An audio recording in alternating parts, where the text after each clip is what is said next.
Hmm.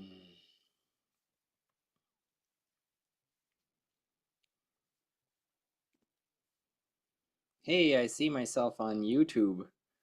Cool, we're live. It's the 7th at 7 in Montenegro, in Central Europe. So it was 7 p.m., although most people around here say 19 hours. And I just got home from a crazy day going to the capital, which is Podgorica, and getting set up with a business here in Montenegro, which is how I managed to get a 1 year temporary residency permit. So that way I don't have to go worry about visa runs and uh, globe um, globe fleeing. At first I thought of it as globe trotting, and then I was like, I'm just fleeing the visa restrictions that are placed on foreigners everywhere. I don't feel like a foreigner. Well, I do feel like a foreigner actually, but still, it's let's put it this way. I feel like this earth is all for all of us, and so I feel like my life is to explore it. And what else would I do with my life?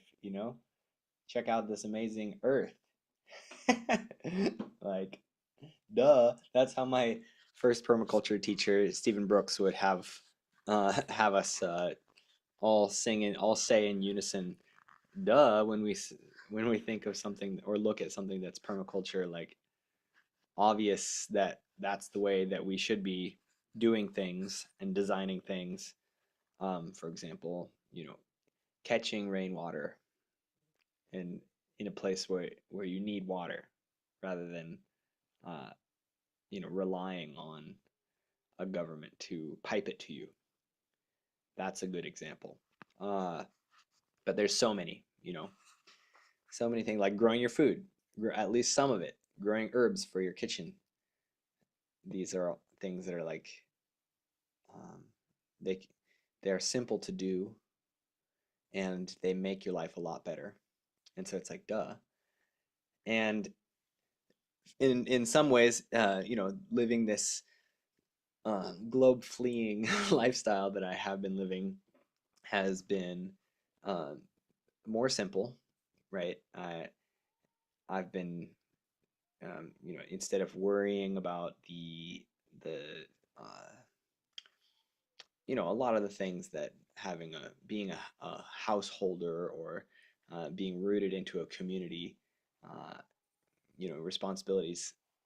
I've been kind of like skimming on the surface, like not that involved, and I've been a little bit of involved in a lot of different places, and it's a beautiful thing. Oh, we have Francine. Let's see if she's open to being on YouTube. Hi, Francine. Welcome. Um, so right now I'm live on YouTube. But if you don't like that idea, I can stop the live stream and we can just speak, you and I, on Zoom. So let me know what you think.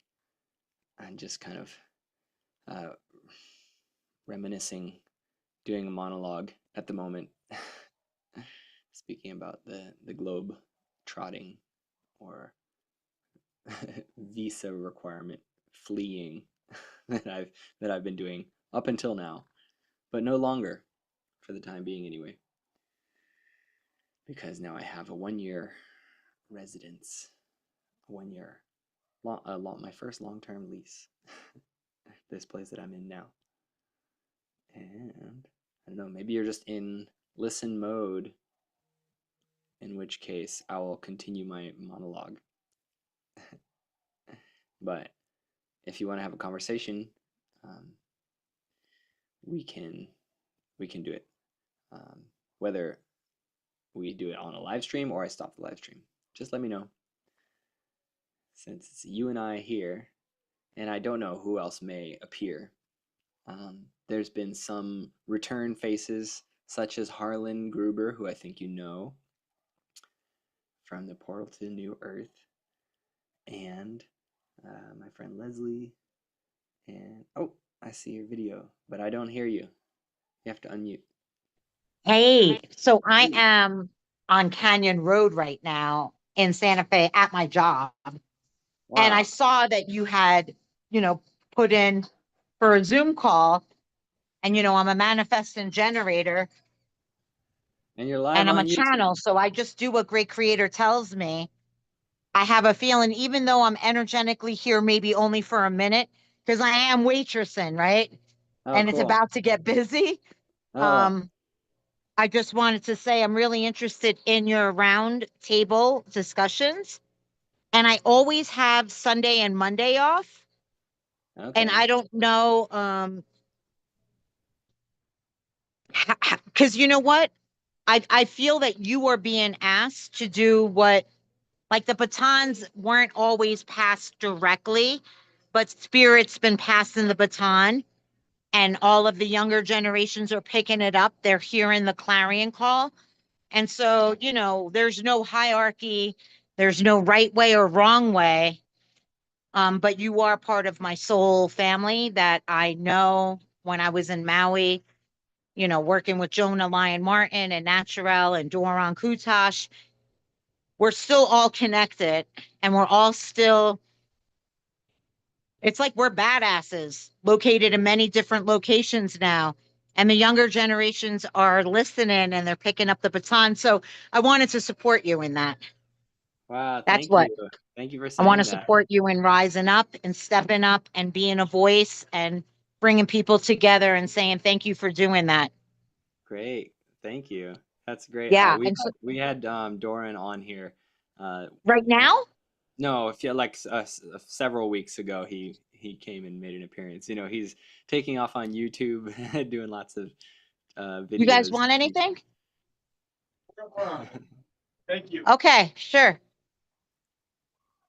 Yeah, there was just people. I work at this place that is epic. Like, check this out. Like, I Yeah. work on Canyon Road. I don't know if you ever been in Santa Fe? I've never been in Santa Fe. Wow. You need to Yeah. come here. But look, there's totem poles. I it's like a store and a restaurant on the busiest, most wealthiest street of Santa Fe where all the art gallery.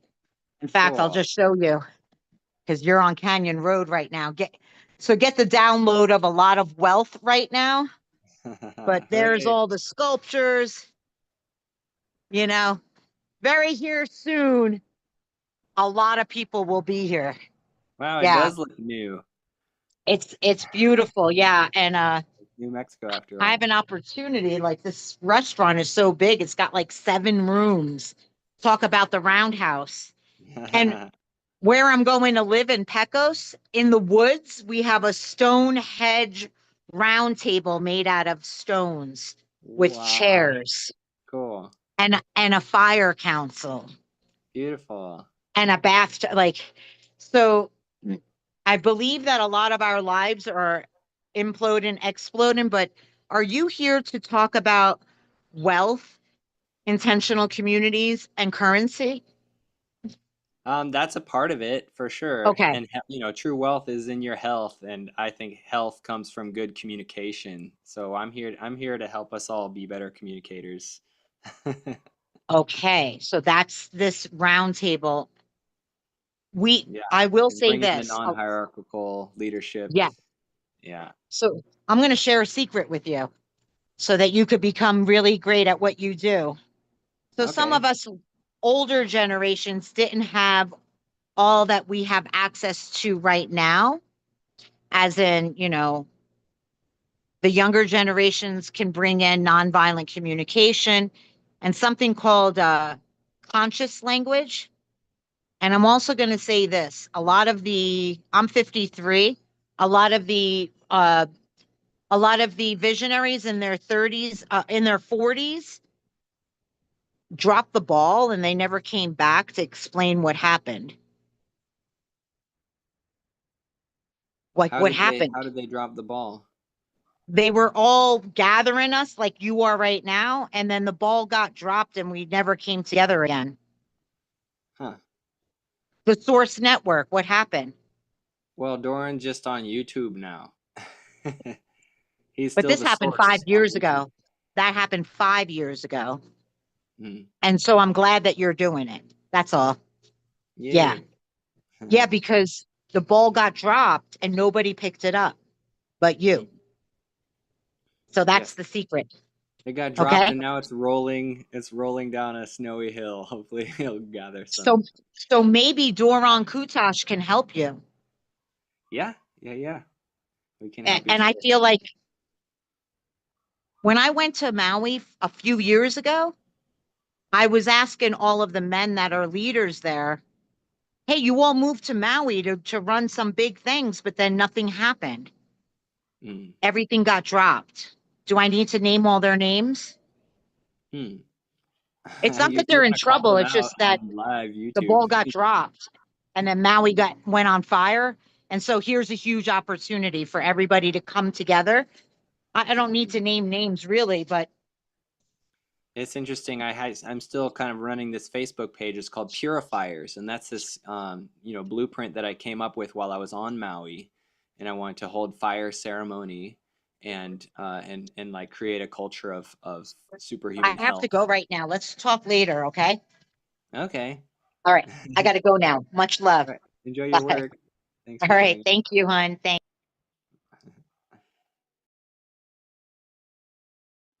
I just muted myself. That was a great cameo from Francine, uh, just coming in to to to lay down her perspective. And perspectives is this is a game of perspectives, right? We're here on the earth, like I was saying. I'm here on the earth, so I might as well enjoy and explore and see what is to discover. It's a great journey of discovery. And yeah, I don't know, so many people have lost sight of that. It's just become not a priority for them because of fear, because of the cultural status quo of of anti-adventure. You know what I mean? Lock it down, get into a routine, keep your head down, and just try to create stability. And you know, what's the fun in that? I mean, there's definitely something to be said for uh, being a rock for your community, and especially if you open your community to the the Rolling Stones, right?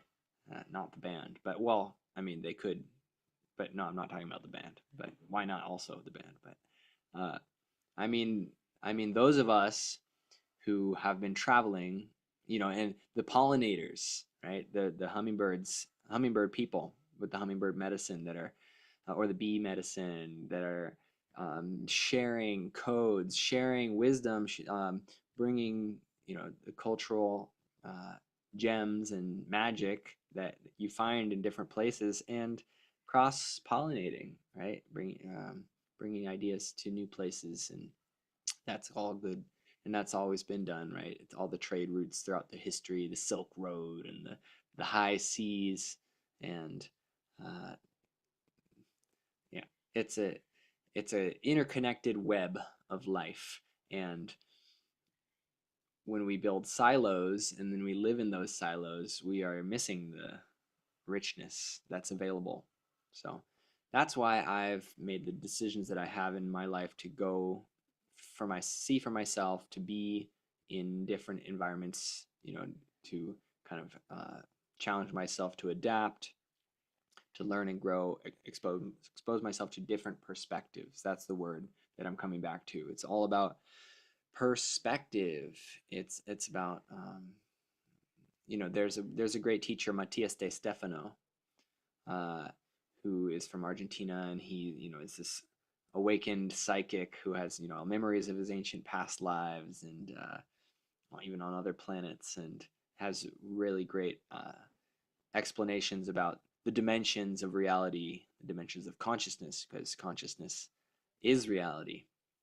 Our consciousness equals our reality. And so when we open up our consciousness by exploring, by daring to go and discover new perspectives, we broaden our horizons, and um, we we make a fuller world, right? It's integrating more of who we are, because who we are, this is the wisdom that I'm coming back to from Matthias de Stefano, is that, truth is one, the true reality, um, but it only can be seen uh, by itself in totality. And the journey that we're on is to uh, integrate more and more of that from I can't explain it as well as he does. He uses geometry, right? He says like a single point that has zero volume is like, that's like the first dimension, right? And that's like the true reality is like this point of creation, this stillness, the Tao, the nothing that's at the heart of everything. And uh, that's like the mind, right? The mind of God, the Alpha and the Omega. And it expresses into form, and myriad forms all look back into that oneness, and they look at each other, and it's a trip. This life is a journey, life is a trip, and we have so many different perspectives. And when we can come together, share those, express, find out what's true for us, express it, share it with somebody else, make their life richer, and then be open to receiving that richness in return. uh, that's the point. That's what I'm saying. That's the point. That's the whole purpose of why we're living. Is not and it's not for increasing GDP or uh, becoming more comfortable. It's not about becoming comfortable. It's about challenging ourselves uh, to grow through our discomforts. You know, I had this amazing experience in Bali. I was staying with a Japanese Balinese host, uh, beautiful little family, and there was another. I was doing volunteering on their farm, helping. Well, they had an okra farm, and then they had this little bamboo house that I got to sleep in, like very rudimentary. And there were kittens there, and one other guy came and stayed. He actually stayed with them in their apartment. And I think at a certain point he also came to be in the bamboo house. But it was like a very small, kind of simple bamboo house. And right next to that was this kind of open field that they wanted to create like a farm to table restaurant. And so we were helping like dig some garden beds, just getting them started there in the earth to grow vegetables. And the plan was to turn that into a restaurant. And starting with the farm. And anyway, the other guy who was volunteering was from France, and he, for me, he coined the term rain bro, like a rainbow, because um, like the rainbow family of living light. We're embodied light, uh, and there's a tribe of people who are conscious of that fact, and um, we are the rainbow tribe. And so he was my brother, right? My brother from another mother. And so being a rainbow brother, he became a rain bro. And I thought that was so fun. And he shared the wisdom with me. I was like, oh, it's filthy here in Bali. I got pooped on by a monkey while I was riding my bicycle. Luckily not on the head, on the leg. So that was nicer. I was blessed. and he said, we're not here to be clean. And it's like, that's true. That's some good wisdom right there. We're not here to be comfortable, to be clean, to conform. We are here to challenge ourselves, to grow, to get through the discomfort of a trip. So I'm here in Montenegro, starting to learn Serbian, Montenegrin dialect of Serbian, similar to Croatian, all together, and Russian. There's a lot of Russian people here, and I've got Slavic roots in my ancestry, so that gives me some added incentive to dig into that perspective. It's a whole other world that comes when when you expose yourself and when you try to understand how people think in a different language, and see what it means for you when you find new words. I have I was just I had so I've mentioned on before this my one of my neighbors here is Vladislav Ketov, who is a Russian man who went biking around North and South America, Europe, Asia, and Africa, like around the continents on his bicycle, as much as is possible to do that. 169,000 kilometers on his bike. And he's my neighbor. He lives a couple minutes away. And he came over to my house yesterday and showed me some Russian, gave me a lesson. So that was amazing. And, have some insights of how the language twists meaning, and how it fits in. You know, I would love to give some examples. Nothing is coming to me at the moment. I literally just arrived. Now it's sunset, and I thought I might meet some folks. Got tuned in with Francine, and if I stop and think about it, I might have some words come to me, or if I just keep telling my story, they may come back.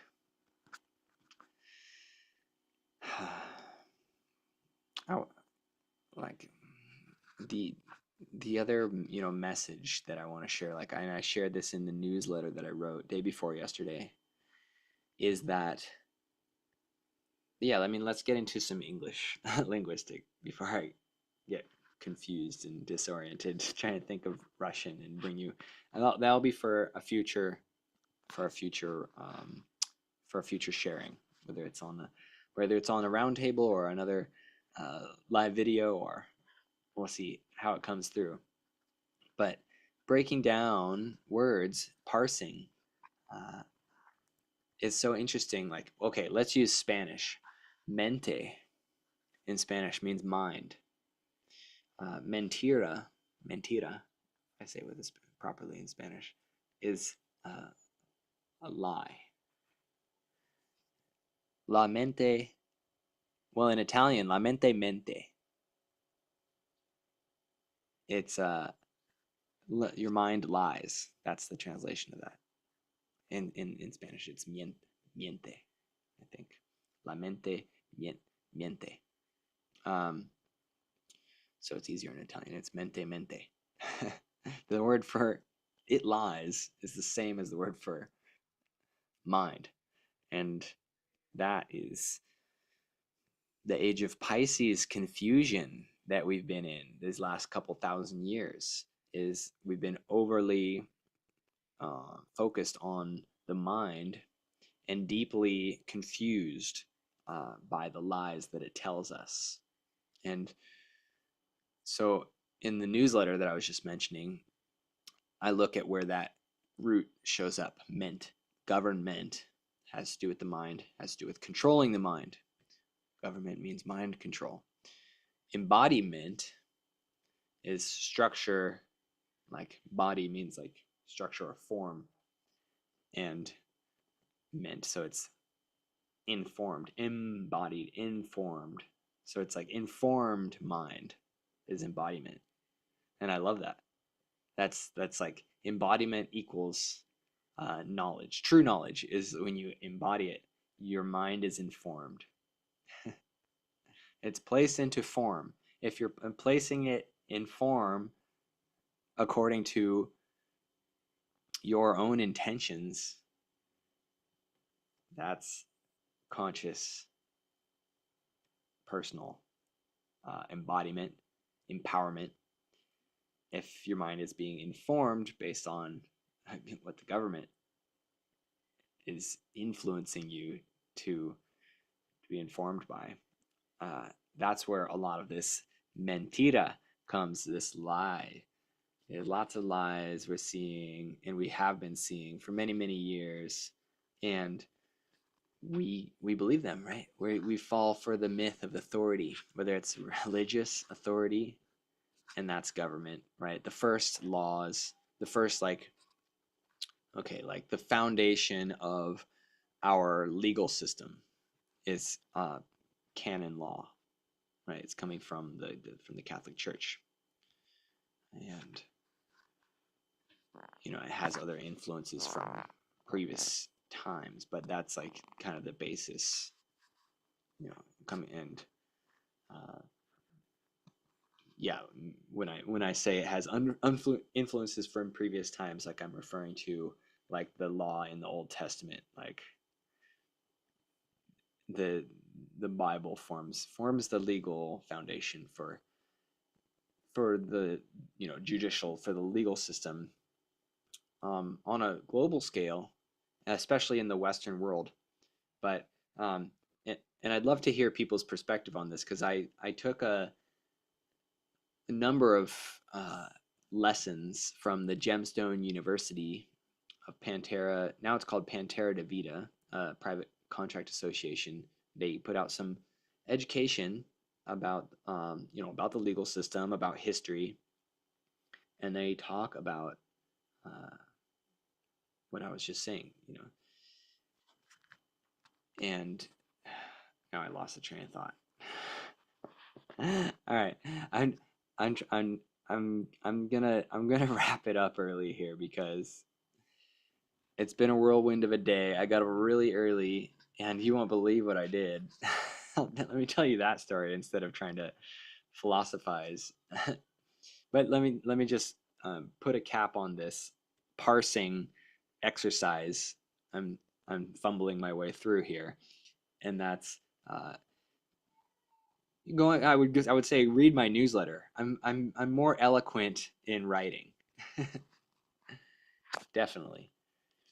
But basically, the overarching theme is that embodiment, as opposed to government.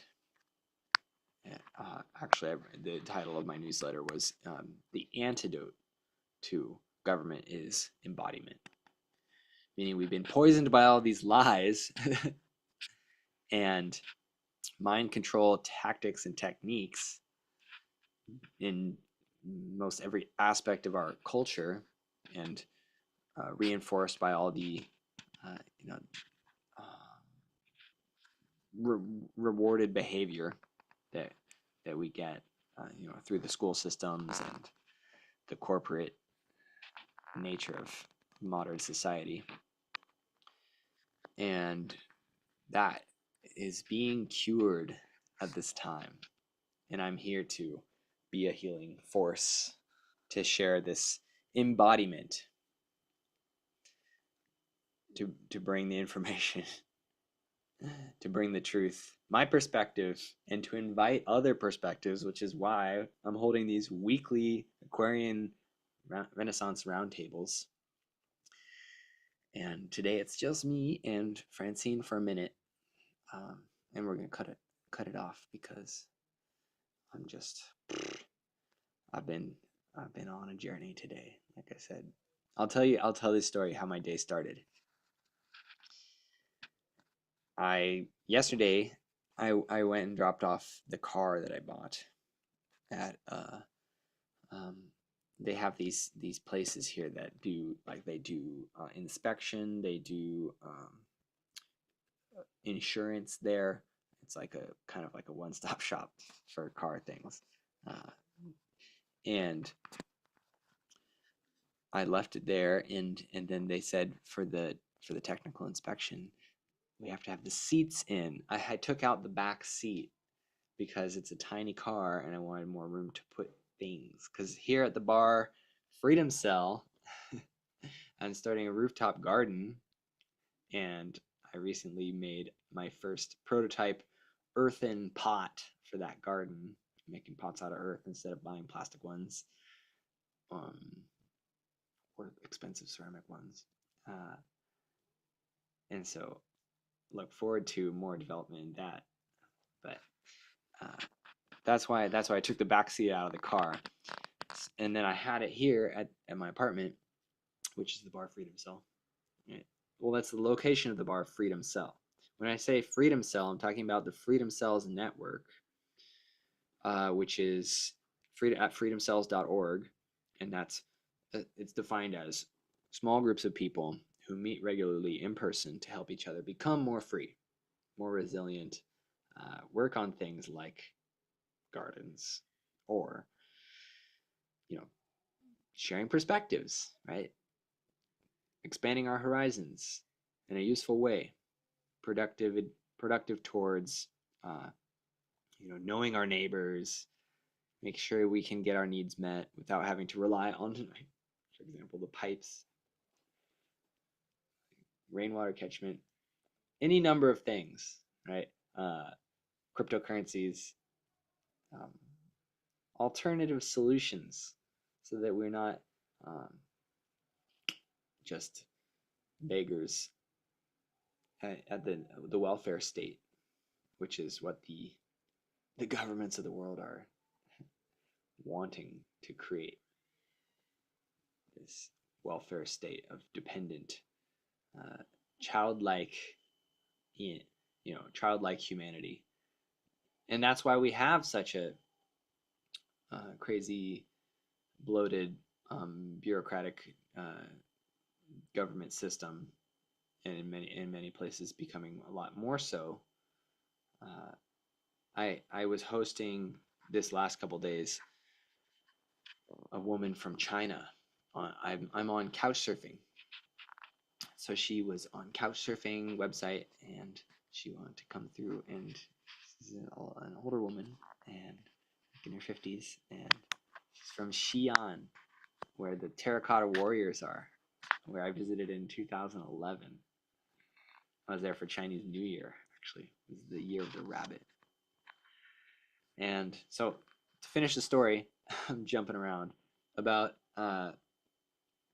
this morning when I just before I had to go to Podgorica today to do this whole get a bank account experience for the company that I founded so I could get residence in Montenegro.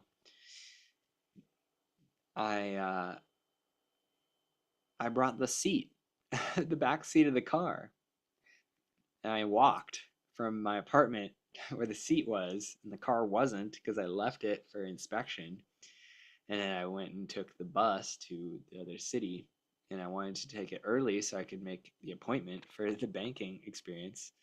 And so I got up really early, 5 o'clock, and I picked up these two parts of the back seat of this Panda, a Fiat Panda, Italian little baby car, not very big, and perfect for around here because there's lots of little roads. And it's like high off the ground and it has all-wheel drive. So I'm excited about having that car. And uh, anyway, it was a workout. I walked for like over an hour with these two seats, and I was like, this is when you push yourself to like your limit, where you can't hold your grip onto this seat, and you find new ways to hold it, and you really find the most efficient way or you come up with solutions when you're challenging yourself.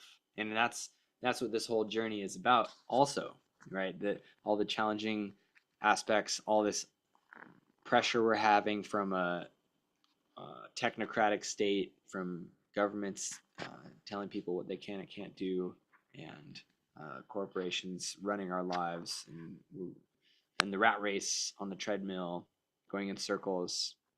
Uh, it's a challenge to live in this society. Oh yeah, there's war, a lot of war, and there's the pharmaceutical companies poisoning us, and so on and so on and so on. Uh, these are challenges, just like disease. We have disease in order to like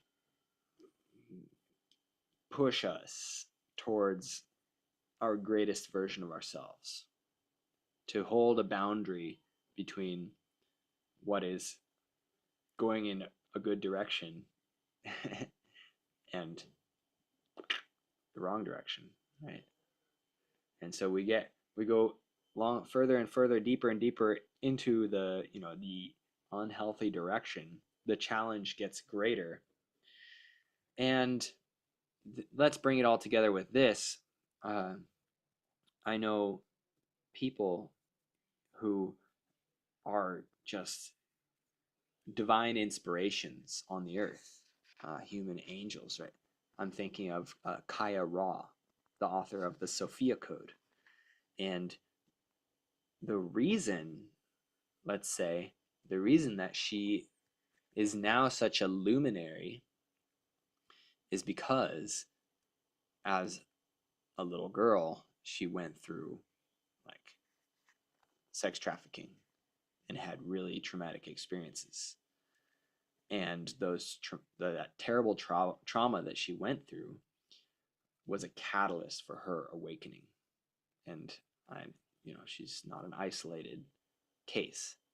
And so I hope that gives you some inspiration for where we're headed as a species, to to look at all the trauma that we have amongst us and all the dysfunction and terribleness that is around in our world. And it's like we're getting deep into the muck of the shadowy underworld of our psyche as a collective, and individually, so that we can use that for take that shit and turn it into fertilizer and grow a beautiful flower, lotus flower of enlightenment. So I will leave you with that and send you lots of love.